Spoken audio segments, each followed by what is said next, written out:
నమస్తే, welcome to వి3 news. లక్ష్యం సమాజేతం. నేను మహేష్. ముందుగా ముఖ్యాంశాలు.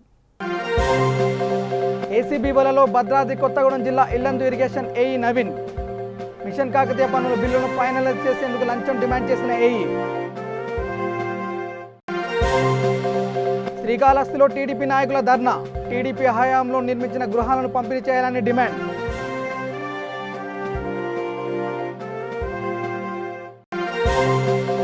నల్గొండ జిల్లాలో బాబు జగజీవన్ రామ్ వర్ధంతి వేడుకలు. నివాళులు అర్పించిన ఎమ్మెల్యే నోముల.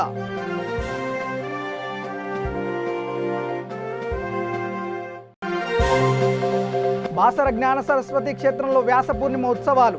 వ్యాస భగవానుడి సన్నిధిలో వైభవంగా జయంతోత్సవాలు.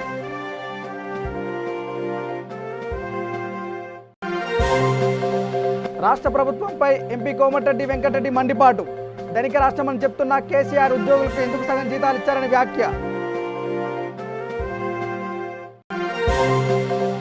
జగిత్యాల జిల్లాలో రైతు వేదికల భవనాల నిర్మాణానికి శంకుస్థాపన. రైతును సంఘటిత శక్తిగా మార్చాలన్నదే టీఆర్ఎస్ లక్ష్యమన్న ఎమ్మెల్యే విద్యాసాగర్. ఇక డీటెయిల్స్లోకి వెళ్తే, భద్రాద్రి కొత్తగూడెం జిల్లా Yellandu irrigation AE Naveen mission Kakatiya పనులకు సంబంధించిన బిల్లులు ఫైనలైజ్ చేసేందుకు కాంట్రాక్టర్ రమేష్ నుండి లంచం తీసుకుంటూ ఏసీబీ అధికారులకు పట్టుబడ్డాడు. 2018లో కాంట్రాక్టర్ రమేష్ ఇల్లందు మండలం అనంతరం చెరువు పూడిక తీసివేత పనులు మరియు పనులు పూర్తి చేశాడు. ఆ పనులకు సంబంధించిన 20 లక్షల రూపాయల చెక్ బిల్లులు ఫైనలైజ్ చేయుటకు నవీన్ కుమార్ 1,20,000 రూపాయలు డిమాండ్ చేయగా డబ్బులు ఇవ్వడం ఇష్టం లేని కాంట్రాక్టర్ ఏసీబీ అధికారులను ఆశ్రయించాడు. ఏసీబీ అధికారుల అంచనా మేరకు కాంట్రాక్టర్ రమేష్ పథకం ప్రకారం నవీన్ కుమార్కు ఇల్లందు ఐటీడీఏ ఇరిగేషన్ కార్యాలయంలో డబ్బులు ఇస్తుండగా ఏసీపీ డీఎస్పీ మధుసూదన్ మరియు అధికారులు రంగప్రవేశం చేసి రెడ్ హ్యాండెడ్ గా పట్టుకున్నారు.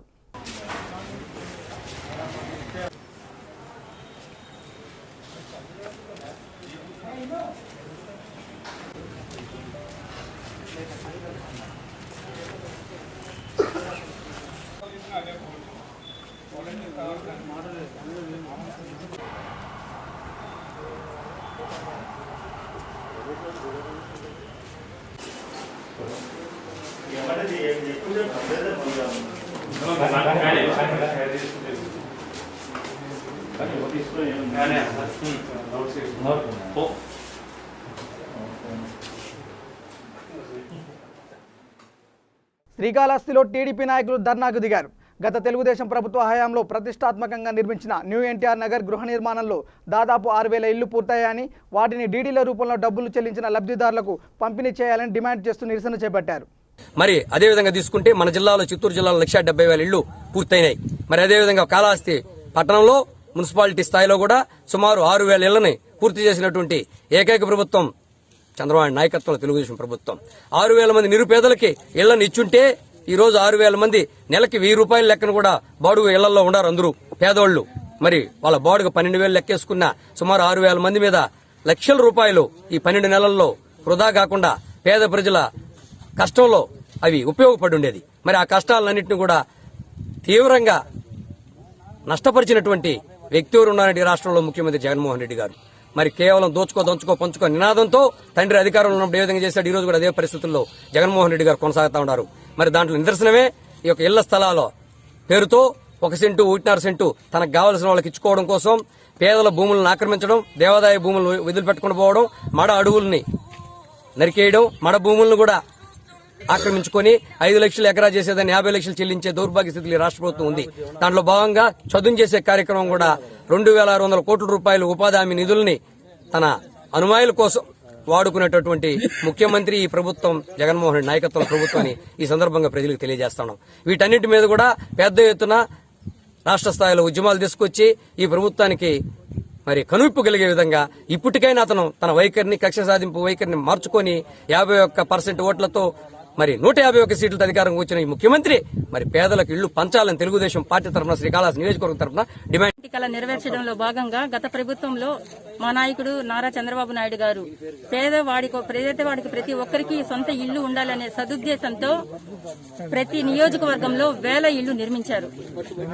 ఇప్పుడు తుది దశకు కూడా చేరుకున్న ఇళ్లని కేవలం వైసీపీ ప్రభుత్వం జగన్ గారు కక్షపూరితంగా వ్యవహరిస్తూ తమిళనాడుకి రాజకీయం చేస్తూ చంద్రబాబు నాయుడు తలపెట్టిన బృహత్ కార్యాన్ని కాలదన్నుతూ వీటిని నిరుపయోగంగా ఉంచుతూ ఈ రోజు మళ్లీ కొత్తగా స్థలాలు ఇస్తామంటూ అడవులను చెరువులను కబ్జా చేసుకుంటూ ఇప్పుడు కొత్తగా వాళ్ళు ఇవ్వడం ప్రజలు ఎవరు హర్షించరని మనవి చేస్తున్నాము. ముఖ్యంగా తెలుగుదేశం తరఫున మన శ్రీకాళహస్తి పట్టణంలో 6,000 ఇళ్లు నిర్మాణం జరుగుతూ ఉన్నాయి.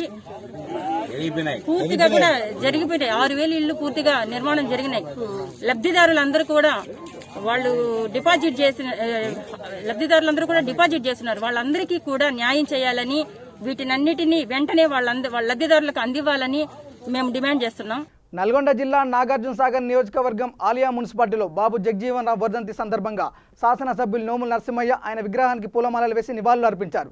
ఈ కార్యక్రమంలో టీఆర్ఎస్ పార్టీ ముఖ్య నాయకులు, నల్గొండ జిల్లా vice president Yacharam Peddulu, municipality chairman Vempati Parvathamma Shankaraiah, మాజీ ఆప్కోప్ చైర్మన్ ఎడవెల్లి విజయేందర్ రెడ్డి తదితరులు పాల్గొన్నారు. ఒకటే ప్రత్యేకంగా మీడియా సోదరులకు నా రైతన్నలకు విజ్ఞప్తి చేసేది ఏంటంటే, నీళ్లు వృధాగా పోతున్నాయి, మళ్ళీ సముద్రంలో పోతున్నాయి, ఆంధ్రకు పోతున్నాయి. అందుకని వృధాగా పోవద్దు. ఈ నీళ్ళన్నీ ఖచ్చితంగా ఏదో ఊట బావులతో పారడం కాదు, ఖచ్చితంగా భూగర్భ జలాలు పెరగాలి. దానికోసం ప్రతి నీటి బొట్టును మనం వాడుకోవాలి. నీటి బొట్టును వాడుకోవాలంటే చెక్ డ్యాములు అవసరం. అందుకనే 10 చెక్ డ్యాములు ఇచ్చాడు గౌరవ ముఖ్యమంత్రి గారు, వారికి ధన్యవాదాలు. ఏది ఏమైనా నాగార్జున సాగర్ వ్యవసాయానికి అన్నిటికంటే ఎక్కువ డబ్బులు వస్తున్నటువంటి 200 కోట్ల రూపాయలతో దాదాపుగా పంట బీమా వస్తున్న, రైతు బంధు వస్తుంది. ఇవన్నీ కూడా ఇప్పించేయడానికి పనిచేస్తున్న కేసీఆర్కి ధన్యవాదాలు తెలుపుతూ, ఒకటే ఇది పనిచేసే అధికారులకు నా విజ్ఞప్తి, దీన్ని పూర్తి స్థాయిలో బంద్ చేయాలి, పూర్తిగా పర్ఫెక్ట్గా పని అవ్వాలి. ఇంకోటి అవసరం ఉన్నట్టు రైతులు ఇంకోటి కూడా ఎస్టిమేట్ వేయించి తీసుకురండి, దాన్ని కూడా మంజూరు పెట్టిస్తా. 1 కిలోమీటర్ పరిధిలో ఉంటే చాలా ఉపయోగం జరుగుతుంది. అందుకని 1 కిలోమీటర్ పరిధిలో ఇంకోటి ఎస్టిమేట్ చేపించి ఇది తొందరగా పూర్తి చేయండి, ఇప్పించి ఏర్పాటు చేస్తాం.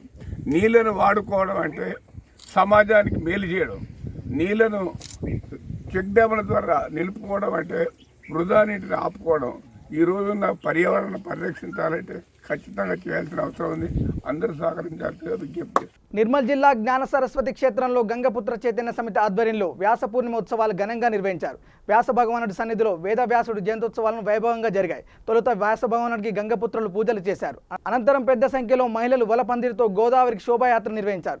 గోదావరి నది తీరాన గంగమ్మ తల్లికి హారతులు ఇచ్చారు. గంగమ్మ పుత్రులను ఆశీర్వదించాలని నదీ తీరాన ప్రత్యేక పూజలు నిర్వహించారు. వ్యాస పూర్ణిమ వేడుకలు నిర్వహించి తమ కుల సంస్కృతిని సంప్రదాయాన్ని చాటారు. ఈరోజు మహాభారతాన్ని రచించినటువంటి వ్యాస మహర్షి వ్యాస మహర్షి జన్మదినోత్సవం సందర్భంగా బాసర పుణ్యక్షేత్రంలో బాసర అమ్మవారిని ప్రతిష్ఠించిన బెస్త గుండ్ల జాతి సంబంధించి బెస్త గుండ్ల చైతన్య సమితి గంగపుత్ర చైతన్య సమితి తరఫున ఈరోజు వ్యాస మహర్షి యొక్క జయంత్యోత్సవాలు నిర్వహించడం జరిగింది. అలాగే ఈ పుణ్యక్షేత్రంలో బాసర అమ్మవారి మొదటి డోర్ ఏదైతే దర్వాజా ఉంటుందో అది మా సాంప్రదాయ మత్స్యకారులైన సనాతన ధర్మం ఆచారం ప్రకారం వ్యాస మహర్షి వారసులుగా మా బెస్తగుండ్ల గంగపుత్రుల ద్వారా ఓపెనింగ్ చేయించాలని ప్రతిరోజు, అలాగే మాకు ఇక్కడ ఉన్న సమస్యల్ని కూడా ఈ ప్రభుత్వం పట్టించుకొని మా వ్యాస భగవానుడికి అధికారిక లాంఛనాలతో ప్రతి సంవత్సరం వ్యాస మహర్షి జయంత్యోత్సవాలు కూడా నిర్వహించాలని ఈ సందర్భంగా కోరుకుంటున్నాం. జై గంగపుత్ర.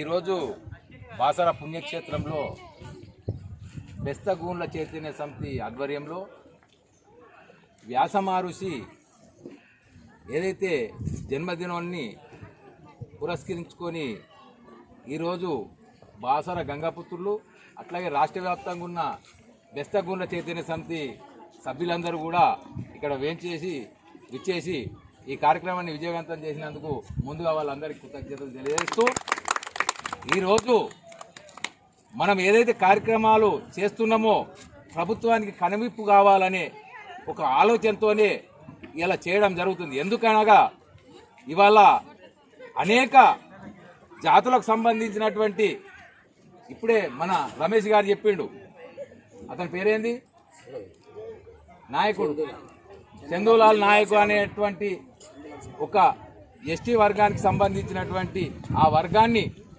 ఏ రకంగా అయితే ప్రభుత్వము లాంఛనంగా చేస్తుందో ఈరోజు మేము ఏదైతే కార్యక్రమాన్ని మొదలుగా పెట్టినామో అది వేద వ్యాస మహర్షి జన్మదినాన్ని పురస్కరించుకొని పవిత్ర బాసర ఆలయంలో పుణ్యక్షేత్రంలో వారి యొక్క జన్మదినాన్ని జరుపుకుంటున్నాం.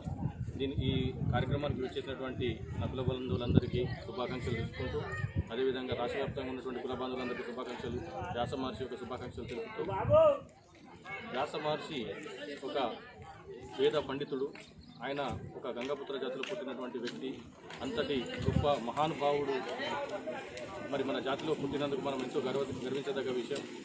కాబట్టి ఇట్టి వ్యాస మహర్షి యొక్క జన్మదినాన్ని ప్రభుత్వమే వచ్చే సంవత్సరం నుంచైనా ఏ విధంగానైతే సంతులాల్ సేవలాల్ యొక్క కార్యక్రమాన్ని నిర్వహిస్తుందో ప్రభుత్వము, అదేవిధంగా వచ్చే సంవత్సరం నుంచి అయినా కూడా ఈ వ్యాస మహర్షి యొక్క జన్మదినాన్ని ప్రభుత్వమే అధికారిక లాంఛనాలతో జరపాలని చెప్పేసి మా దృష్టగుండ్ల చైతన్య సమితి తరపు నుంచి కోరుతా ఉన్నాం. జై గంగపుత్ర. పెంచిన విద్యుత్ ఛార్జీలు తగ్గించాలంటూ ఇబ్రాహీంపట్నం విద్యుత్ కార్యాలయంలో ఎంపీ కోమటిరెడ్డి వెంకరెడ్డి ఏడీకి వినతి పత్రం అందజేశారు. ఈ సందర్భంగా ఎంపీ మాట్లాడుతూ కరోనా సమయంలో విద్యుత్ బకాయిల్ని పూర్తిగా రద్దు చేయాలని డిమాండ్ చేశారు. కేసీఆర్ ప్రజలపైన మోయలేని భారాలు మోపారని ఆరోపించారు. ధనిక రాష్ట్రమని చెప్తున్న కేసీఆర్ ఉద్యోగులకు ఎందుకు సగం జీతాలు ఇచ్చారని ప్రశ్నించారు. కరోనాను కూడా ఆరోగ్యశ్రీలో చేర్చి ప్రజలకు వైద్యం అందించాలని డిమాండ్ చేశారు. ఎదురుగా కాంగ్రెస్ పార్టీ కార్యకర్తలు ధర్నాతో పాటు ఈరోజు వారికి మెమోరాండం కూడా సమర్పించడం జరిగింది.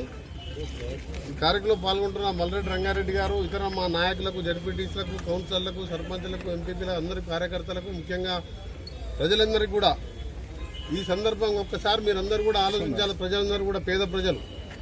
ఈరోజు లాక్డౌన్ విధించింది ప్రభుత్వమే.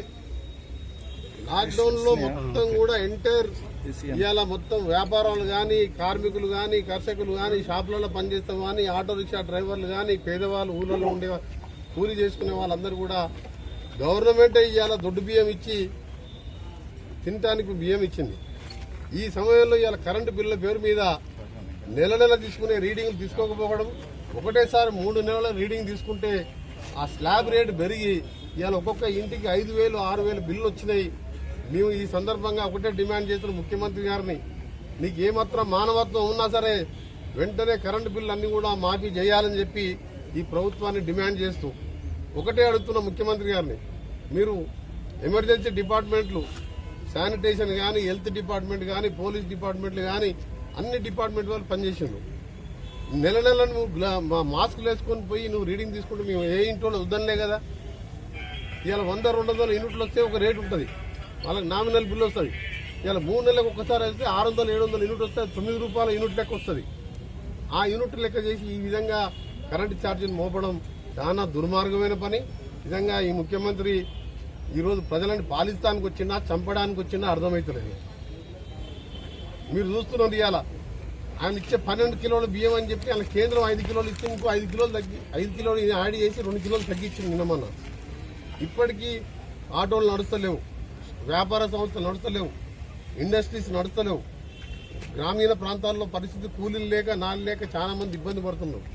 ఈ సమయంలో ఒక ముఖ్యమంత్రి గారు మీరు ఒక నియంతలాగా కాకుండా ఒక మానవత్వం ఉన్న మంచిగా ఆలోచించి వెంటనే పెంచిన కరెంటు బిల్లు పూర్తిగా మాఫీ చేయాలని చెప్పి కూడా మేము డిమాండ్ చేస్తున్నాం. లేనట్టయితే తప్పకుండా రాబో కాలంలో నిన్ను గద్దె దింపడం కావం. ప్రజలు కూడా మీరు అర్థం చేసుకోండి. ఇవాళ కరోనా వచ్చి కూడా ఇవాళ లక్షలాది మంది ఈరోజు ప్రైవేట్ హాస్పిటల్ లక్షలు ఖర్చు పెట్టి ఇవాళ ట్రీట్మెంట్ చేసుకుని చనిపోతున్నారు. దాన్ని కరోనాని ఆరోగ్యశ్రీ బీమాలో చేర్చమని చెప్తే కూడా కనీసం స్పందన లేదు.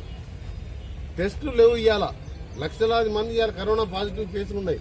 ప్రక్క రాష్ట్రంలో చూస్తే 10 లక్షల టెస్టులు దాటితే ఇక్కడ 50,000 టెస్టులు దాటలేదు. అంటే ఈయనకు ప్రజల మీద ప్రేమ లేదు, ఏమైనా డబ్బు మీద ప్రేమ, అధికారం మీద ప్రేమ, ఏదో పనికిరాని ఆసరా స్కీమ్ అని, రైతు బంధు అని చెప్పి 2-3 స్కీములు పెడితే ఓట్లేసారు అనుకుంటారు. మేధావులందరూ కూడా ఆలోచించండి. ఈ సమయంలో మీరు అందరూ కూడా ఇలాంటి సమయంలో అసలు రాష్ట్రంలో మొత్తం పాలన స్తంభించిపోయింది. ప్రగతి భవన్లో కరోనా వచ్చిందని చెప్పి ఫామ్ హౌస్లో పోయి దాచుకున్నాడు. నేను చెప్తున్నా, ప్రజలు ఉన్నారు, పైన దేవుడు ఉన్నాడు. ఫామ్ హౌస్లో ఉన్న వాళ్ళందరూ కూడా కరోనా వస్తుంది. నువ్వు ఇదే విధంగా ప్రజలను ఏడిపిస్తే మాత్రం, ప్రజలను ఏడిపించి హింసిస్తే మాత్రం ఇవాళ నువ్వేమంటావు? నిన్న హరితారం చెట్లు మాట్లాడిపోయి మెదక్ జిల్లాలో ఇప్పటికి బరాబర్ చెప్తున్నావు ధనిక రాష్ట్రమే అన్నావు. ఇంత పెద్ద ధనిక రాష్ట్రం ఇప్పుడు కూడా ధనిక రాష్ట్రం అన్నప్పుడు ఉద్యోగులు సగం జీతాలు ఎందుకు ఇస్తున్నావు? మా కరెంటు బిల్లులు అడ్డగోలికి ఎందుకు పెంచుతున్నావు? అడిగేవాడు లేడనుకుంటున్నావా? నీకు పోయే కాలం వచ్చింది. కేసీఆర్ ఖబర్దార్ జాగ్రత్త అని చెప్పి మాత్రం హెచ్చరిస్తున్నావు. జగిత్యాల జిల్లా కోరుట్ల మండల పరిధిలో పలు గ్రామాల్లో రైతు వేదిక భవనాల నిర్మాణానికి ఎమ్మెల్యే కె విద్యాసాగర్ రావు, అదనపు కలెక్టర్ రాజేశం శంకుస్థాపన చేశారు. అనంతరం అమ్మవారి ఆలయం వద్ద హరితార కార్యక్రమంలో భాగంగా మొక్కలు నాటారు. ఈ సందర్భంగా ఎమ్మెల్యే మాట్లాడుతూ రైతులు సంఘటితంగా ఉండాలని సీఎం కేసీఆర్ ఎందుకు శ్రీకారం చుట్టారని అన్నారు. రైతును సంఘటిత శక్తిగా మార్చాలన్నదే టీఆర్ఎస్ లక్ష్యమని పేర్కొన్నారు. ఈ కార్యక్రమంలో ఎంపీపీ తోట నారాయణ, జెడ్పీటీసీ దారిశెట్టి లావణ్య, సర్పంచులు దమ్మ భీమారెడ్డి, దారిశెట్టి రాజేష్ తదితరులు పాల్గొన్నారు. ఇలా పక్కకున్నది నా పక్కకు లేదు, కరెంట్ ఏం పిస్తున్నాను అని నాకు చెప్పకుండా చెప్తున్నాను. ఎమ్మెల్యేగా ఏం పిస్తున్నాను కూడా అనే పరిస్థితి నాకు వచ్చింది. అటువంటి పరిస్థితుల్లో కరెంట్ ఇవాళ రాగానే అసెంబ్లీలో కిరణ్ కుమార్ రెడ్డి అనే ముఖ్యమంత్రి గారు ఉన్నాం. తెలంగాణ వస్తే మీరు లాంతర్లు పట్టుకొని తిరగాలి, కరెంట్ ఉన్నదంటే నేనే లేసాను వదిలిపెట్టాను. లాంతర్ పట్టుకున్నావు, పోయి మంట పెట్టుకున్నావు, మొత్తం నీకెందుగా మా తెలంగాణ వాళ్ళు పెట్టుకున్నా అని చెప్పి నేను దేశ అసెంబ్లీలో గొడవ చేశాను. అటువంటిది ఇవాళ మనం 6 నెలలు తిరగకముందే 24 గంటల కరెంటు, ముఖ్యంగా మనిషికి కావాల్సింది కరెంట్ వచ్చిన తర్వాత మనం నీళ్ళ విషయం ఆలోచించుంటాం. ఎస్ఆర్ఎస్పీ ఏడాది ఎండిపోతున్నది, ఏడాది వాడుతున్నాం. మనకు ఉన్నదంతా ఆధారం ఎస్ఆర్ఎస్పీ మీదనే మనం బతుకుతున్నాం. కాకపోతే కెనాల్తో నీళ్ళు వస్తేనే మనం బతుకుతున్నాం కనుక ఆ నీళ్ళది ఏం చేయాలనే ఆలోచనతో ఎవ్వరు ఊహించని విధంగా ఆయన దివ్యశక్తితోనే ఆయన ఆలోచనతో అధికారులను గుర్తులు పెట్టుకొని ఇంజనీర్ అధికారులు ఇక్కడ గడిపి ఎట్లుంటుందని చెప్పి కాళేశ్వరం ప్రాజెక్టు ఎవరికి కూడా ఊహించలేదు. ఇంటికి పోయిన నీళ్ళు మనం నీరు కాస్తాయి అనుకున్నాం. నీళ్ళ ప్రాజెక్టు కట్టు ఇంటికి పోయినాయి కానీ కింద ప్రాజెక్టు కట్టి మనం నీరు తీసుకొచ్చిన ఘనత ఇక మన ముఖ్యమంత్రి కేసీఆర్ గారు. ఆ విధంగా నీళ్ళు తీసుకొచ్చుకున్నాం. నీళ్ళు వచ్చినాయి, కరెంట్ వచ్చింది. రైతులు ఏ విధంగా ముందు తీసుకుపోవాలి? రైతు బంధు కార్యక్రమం ఎవరైనా అడిగామని విఫలపడే రైతు సార్ పెట్టుబడి ఏమైనా ఇస్తామో ముఖ్యమంత్రి ఎవరు అడగలే. ధరించదనే 4,000 ఇచ్చాడు, 4,000 5,000 ఇచ్చిన 5,000 రూపాయలు ఇన్సూరెన్స్. ఈ విధంగా ప్రతి ఒక్కటి రైతును ఏదో విధంగా ప్రోత్సహించాలి. ఇవాళ తెలంగాణ ప్రాంతం అంతా రైతు రాష్ట్రంగా ఏర్పడాలి. ఇక్కడ పంటారెడ్డి తెలంగాణ ప్రత్యేకంగా ఉండాలి మనకని చెప్తే ఆయన స్వయాన రైతు కనుక ఆయనకు రైతు అంటే ఎన్ని కష్టాలంటే తెలిసిన వ్యక్తిగా అది చేస్తాం జరిగింది. పెద్దపల్లి జిల్లా మందని ఎమ్మెల్యే దుద్దిల్ల శ్రీధర్ బాబు క్యాంపు కార్యాలయంలో బాబు జగజీవన్ రావు వర్ధంతి వేడుకలు ఘనంగా నిర్వహించారు. ముందుగా ఎమ్మెల్యే ఆయన చిత్రపటానికి పూలమాలలు వేసి నివాళులు అర్పించారు. అనంతరం ఏర్పాటు చేసిన సమావేశంలో దుద్దిల్ల శ్రీధర్ బాబు మాట్లాడుతూ బలహీన వర్గాల అభ్యున్నతికి బాబు జగజీవన్ రావు ఎంతో కృషి చేశారని ఆయన సేవలను కొనియాడారు. ఈ కార్యక్రమంలో కాంగ్రెస్ పార్టీ మండల అధ్యక్షుడు సిగం రాజేష్, కౌన్సిలర్ రమాదేవి, బ్లాక్ కాంగ్రెస్ మండల అధ్యక్షుడు తోట్ల తిరుపతి యాదవ్, అజీం ఖాన్ తదితరులు పాల్గొన్నారు. పూజ్య డాక్టర్ బాబు జగజీవన్ రావు గారి 34వ వర్ధంతి సందర్భంలో కాంగ్రెస్ పార్టీ పక్షాన, మా నియోజకవర్గ ప్రజల పక్షాన ఈరోజు మండల కాంగ్రెస్ అధ్యక్షులు సగ్గం రాజేశం గారి ఆధ్వర్యంలో వారికి మా కాంగ్రెస్ పార్టీ శ్రేణులు, మిత్రులు, ప్రజాప్రతినిధులందరూ కూడా గొప్పగా నివాళులు అర్పిస్తూ బాబు జగజీవన్ రావు గారు ఒక గొప్ప నాయకుడు. పేదవారికి సంబంధించిన అనేక అంశాలపై ప్రత్యేకించి దళిత బలహీన బడుగు వర్గాలకు సంబంధించిన అంశాలపై పోరాటం చేస్తూ కాంగ్రెస్ పార్టీ నిర్మాణ భాగంలో చురుకుగా పనిచేసి ఈరోజు 70 సంవత్సరాల తర్వాత ఈరోజు ఏ వ్యవస్థ కూడా, ఏ రాష్ట్రంలో కానీ కేంద్రంలో కానీ ఏ చట్టం తీసుకొచ్చినా వారు ఆ రోజు చెప్పిన మార్గదర్శకాల అధిక విద్యుత్ ఛార్జీలను మాఫీ చేయాలని డిమాండ్ చేస్తూ సంగారెడ్డి జిల్లా పటాన్చేరు విద్యుత్ కార్యాలయం ఎదుట కాంగ్రెస్ పార్టీ నియోజకవర్గ ఇన్ఛార్జ్ కాట శ్రీనివాస్ గౌడ్ ఆధ్వర్యంలో కాంగ్రెస్ నేతలు ధర్నాకు దిగారు. నల్ల బ్యాడ్జీలు ధరించి నిరసన వ్యక్తం చేశారు. అనంతరం డిఈ రమేష్ చంద్రకు వినతి పత్రం అందజేశారు.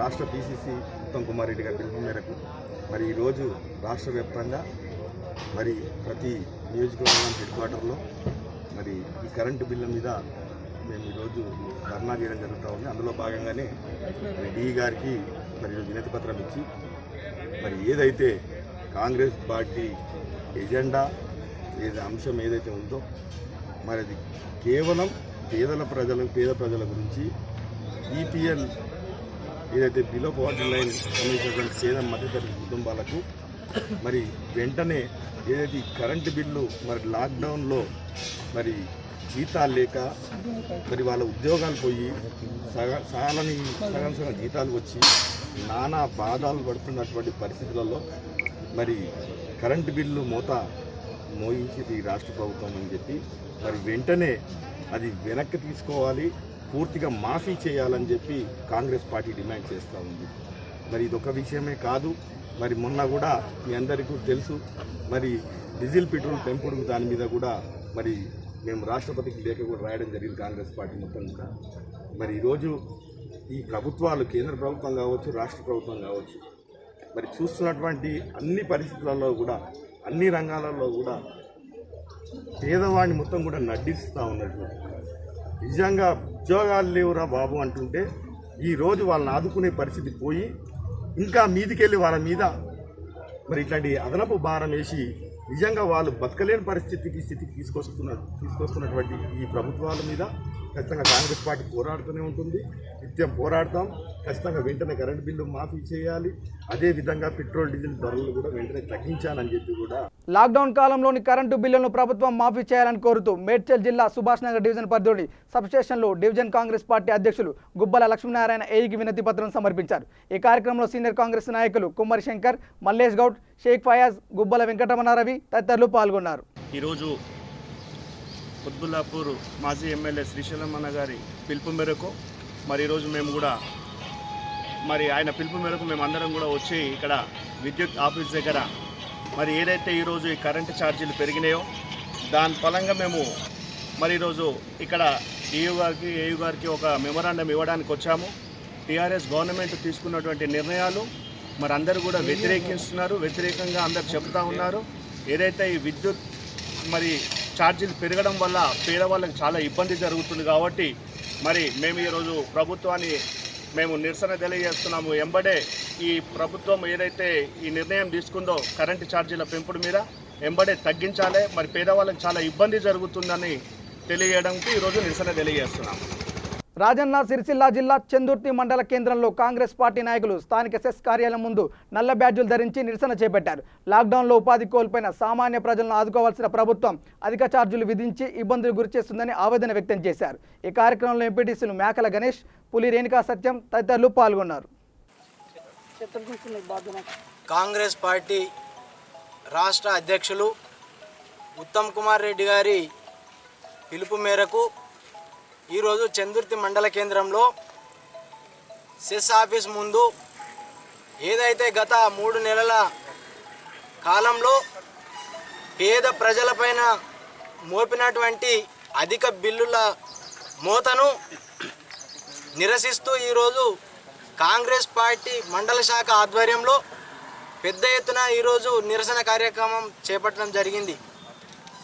ప్రభుత్వం ప్రజల పక్షాన ఉన్నాం, ప్రజల మంచి చెడులు చూస్తున్నామని చెప్తున్న ఈ ప్రభుత్వం, ప్రజలను ఆదుకుంటామని చెప్తున్నటువంటి ఈ తెలంగాణ టీఆర్ఎస్ ప్రభుత్వం మరి ప్రజలే పార్టీని ఆదుకునే విధంగా ప్రజల దగ్గర ఈ దోపిడీ విధానం చేస్తూ ప్రజల దగ్గర డబ్బులను కొల్లగొట్టి మరి ప్రజలు ప్రభుత్వాన్ని ఆదుకున్న విధంగా అనిపిస్తుంది తప్ప ప్రజలను ప్రభుత్వం ఆదుకున్న విధానం మాత్రం కనిపించడం లేదు. ఇది కళ్ళగట్టినట్టు అందరికీ అర్థమవుతున్న విషయం. మరి ఈ ప్రభుత్వం పేద ప్రజల కోసం ఎక్కడికక్కడ పేద ప్రజలను దోసుక తింటూ మరి లాక్డౌన్లో చిన్న తరహా కూలీలు ప్రతిరోజు రెక్కాడితే కానీ డొక్కాడని ప్రజలకు మరి వాళ్ళ దగ్గర తిందామంటే తిండికి లేని సమయంలో మరి రేషన్ కార్డు వెనుక 1500 రూపాయలు ఇస్తున్నామని చెప్పి ఇచ్చి భారతీయ జనతా పార్టీ జమ్మికుంట పట్టణ అధ్యక్షుడు జీడి మల్లేష్ ఆధ్వర్యంలో డాక్టర్ శ్యామ్ ప్రసాద్ ముఖర్జీ జయంతి వేడుకలు ఘనంగా నిర్వహించారు. ఈ సందర్భంగా వారు మాట్లాడుతూ దేశంలో జాతీయవాదుల కోసం డాక్టర్ శ్యామ్ ప్రసాద్ ముఖర్జీ 1951లో భారతీయ జనసంఘ పార్టీని ప్రారంభించారని తెలిపారు. ఆయన ఇచ్చిన పోరాట స్ఫూర్తి అందరికీ ఆదర్శం కావాలని తెలిపారు. భారతీయ జనతా పార్టీ పట్టణ శాఖ ఆధ్వర్యంలో శ్యామా ప్రకాష్ ముఖర్జీ గారి జయంతోత్సవాన్ని పార్టీ కార్యాలయంలో ఘనంగా నిర్వహించుకోవడం జరిగింది. మరి శ్యామా ప్రకాష్ ముఖర్జీ గారు జనసంఘ్ వ్యవస్థాపకులు. జనసంఘ్, భారతీయ జనతా పార్టీ ఈ విలీన వ్యవస్థ అంతా కూడా వారి పుణ్యం. ఎందుకనంటే భారతదేశం కోసం, జమ్మూ కాశ్మీర్ కోసం ఎలలేని పోరాటాలు చేసిన వ్యక్తి శ్యామాప్రకాష్ ముఖర్జీ గారు. ఒకే నినాదం, ఒకే జెండా, ఒకే ప్రజ, ఒకే చట్టం అని చెప్పిన మహానుభావుడు. మరి భారతదేశం మొత్తంలో ఒకే ప్రధాని ఉండాలి. జమ్మూ కాశ్మీర్కు రాష్ట్ర ముఖ్యమంత్రి ఉంటే ఆ ముఖ్యమంత్రి ఎవరు? ప్రధానమంత్రిగా చెలామనేది. కానీ భారతదేశంలో ఒకే ప్రధాని అనేది మనకుంటే అక్కడ పాకిస్తాన్కు, లదాఖ్కు, ఆ ఏరియా ప్రాంతానికంతా కూడా ఆ ముఖ్యమంత్రిని ప్రధానిగా పిలిచేవారు. మరి ఈ ఎజెండా అమల్లోకి రావాలని చెప్పి దీన్ని మనం ఖచ్చితంగా భారత ప్రజలకు అందరికీ చెప్పాలని చెప్పి పోరాడిన మహా వ్యక్తి శ్యామాప్రకాష్ ముఖర్జీ గారు. మరి వారు ఈ ఆలోచన విధానం ఏదైతున్నదో, వారు చేసిన సేవ ఏదైతున్నదో భారత ప్రజలకు, అక్కడ సిక్కులు, బౌద్ధీలు, భారతదేశానికి సంబంధించిన హిందువులు ఎవరైతున్నారో ఆడ ముస్లింలతోటి అణిచివేయబడే తరుణం ఉండేది. ఆ క్రమంలో భారత ప్రజలను అందరినీ సంఘటన చేయాలని చెప్పి, వారిని హిందుత్వం కోసం ముందుకు తీసుకుపోవాలని చెప్పి, భారత ప్రజల సేవలు వినియోగించుకోవాలని చెప్పి అప్పుడున్న ప్రభుత్వం ఏదైతున్నదో శ్యామాప్రకాష్ ముఖర్జీ గారు ప్రతి దాన్ని విమర్శించుకుంటూ వచ్చేది. మరి వారు విమర్శించిన తరుణంలో ఈ ఒకే చట్టం, ఒకే నినాదం, ఒకే జెండా, ఒకే ప్రధానమంత్రి ఉండాలని చెప్పినప్పుడు ఆయనను వాళ్ళు కాదని చెప్పారు. మరి కాదన్న తరుణంలో ఆయన ప్రత్యేకంగా మనకు ఈ పార్టీ వ్యవస్థాపకులు కాబట్టి దానికోసం పోరాడారు. మన భారతదేశంకు ఎల్లలేని సేవ చేసిరు. మన భారత ప్రధాని గారు వారి జయంతి అయినా వర్ధంతి అయినా కూడా పార్టీ వ్యవస్థను ముందుకు తీసుకుపోయిన మహానాయకులు, మహా పోరాట యోధి కాబట్టి ఆయనను గుర్తుంచుకోవడం, ఆయన కోసం మనం చేసే సేవ ఎంతైనా కూడా చాలా తక్కువ ఉంటుందని చెప్పి మన భారత ప్రధాని నరేంద్ర మోడీ గారు చెప్తా ఉన్నారు. మరి ఇప్పటి వరకు మనం చేసిన విధానమైనా లేకుంటే వారు ఎప్పుడైతే భారత ప్రజల కోసం జైలుకి వెళ్ళిరు వారు. ఎందుకనంటే ఆ క్రమంలో మొన్ననే మనం ఏం చెప్పినామనంటే ఈ భారత ప్రజల కోసం సేవ చేయడం కోసం చాలా మంది మహానుభావులు అదే కానీ అందులో శ్యామాప్రకాష్ ముఖర్జీ గారు చాలా గొప్ప వ్యక్తి. ఆయనే మన హిందూ భావాలు కలిగిన వ్యక్తి. ఎందుకంటే చిన్నతనం నుంచే విద్యా బుద్ధులు నేర్చుకున్న వ్యక్తి, అదేవిధంగా సేవ చేయాలనే ఆలోచన ఉన్న వ్యక్తి కాబట్టి ఖచ్చితంగా వారు చేసిన సేవను మనం ఖచ్చితంగా గుర్తుంచుకొని ఈరోజు వారికి జన్మదినం సందర్భంగా మా జమ్మికుంట పట్టణ శాఖ తరఫున ఈరోజు వారి జ్ఞాపకాలను నెమరువేసుకుంటూ అదేవిధంగా వాళ్ళ జన్మదినాన్ని జరుపుకోవడం జరిగింది. బులెటిన్ ముగించే ముందు హెడ్లైన్స్ మరోసారి. ఏసీబీ వలలో భద్రాద్రి కొత్తగూడెం జిల్లా Yellandu irrigation AE Naveen. Mission Kakatiya పనుల బిల్లును ఫైనలైజ్ చేసేందుకు లంచం డిమాండ్ చేసిన ఏఈ. శ్రీకాళహస్తిలో టీడీపీ నాయకుల ధర్నా. టీడీపీ హయాంలో నిర్మించిన గృహాలను పంపిణీ చేయాలని డిమాండ్.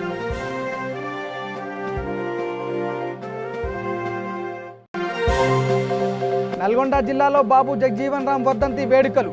నివాళులర్పించిన ఎమ్మెల్యే నోముల.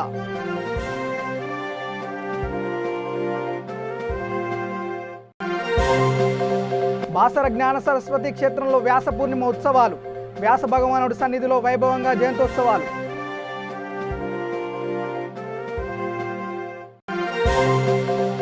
రాష్ట్ర ప్రభుత్వంపై ఎంపీ కోమటిరెడ్డి వెంకటరెడ్డి మండిపాటు. ధనిక రాష్ట్రమని చెప్తున్న కేసీఆర్ ఉద్యోగులకు ఎందుకు సగం జీతాలు ఇచ్చారని వ్యాఖ్య.